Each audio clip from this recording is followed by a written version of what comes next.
দীর্ঘ ৮ মাস পর টি-20 ক্রিকেটের উন্মাদনায় ভাসবে চট্টগ্রামের জহুর আহমেদ চৌধুরী স্টেডিয়াম। আনুষ্ঠানিক অপেক্ষার শেষ দিনের প্রথম ম্যাচে। তবে চট্টলাবাসীর কাছে গুরুত্ব বেশি দিনের দ্বিতীয় ম্যাচের। সন্ধ্যায় মাঠে নামবে স্বাগতিক চিটাগং কিংস। এই ফ্র্যাঞ্চাইজির সঙ্গে সম্পর্কটা বেশ পুরনো স্থানীয়দের। বিপিএল এর প্রথম 2 আসরে অংশ নিয়ে একবার ফাইনালে ওঠার আনন্দে ভাসিয়েছিল বন্দরনগরীর ক্রিকেট ভক্তদের।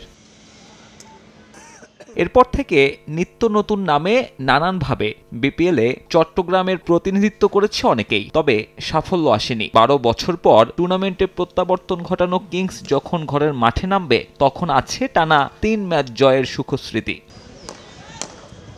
সাকিব আল হাসানকে ছাড়াই দারুণ খেলছে চিটাগং কিংস। টেবিলের 2 নম্বরে থাকা দলটা ঘরের মাঠে পাবে বাড়তি সুবিধা। মোমেন্টাম ধরে রাখলে ওই চট্টগ্রামেই নিশ্চিত হতে পারে দলের প্লে অফ ভাগ্য।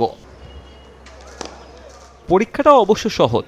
পঞ্চম ম্যাচে কিংসের প্রতিপক্ষ খুলনা টাইগার্স। মেহেদী হাসান মিরাজরা টানা 2 জয়ে টুর্নামেন্ট শুরু করলেও সিলেট পর্বে হেরেছে সবগুলো ম্যাচ।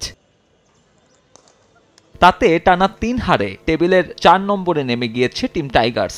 3টা হারই এসেছে রান তাড়া করতে গিয়ে। চট্টগ্রামে হয়তো টস ভাগ্যটাও তাই গুরুত্বপূর্ণ হবে এই দলের কাছে। পাশাপাশি পারফর্ম করে দেখাতে হবে লোকাল ক্রিকেটারদের। খুলনার জন্য তাই এই ম্যাচের গুরুত্ব অনেকটাই বেশি। প্লে অফের দৌড়ে টিকে থাকতে ঘুরে দাঁড়াতে হবে দলটার। তবে হোম টিমের বিপক্ষে তা করে দেখাতে পারবে কিনা খুলনা, সেটাই এখন দেখার অপেক্ষা। সাব্বির মিথুন, সময় সংবাদ।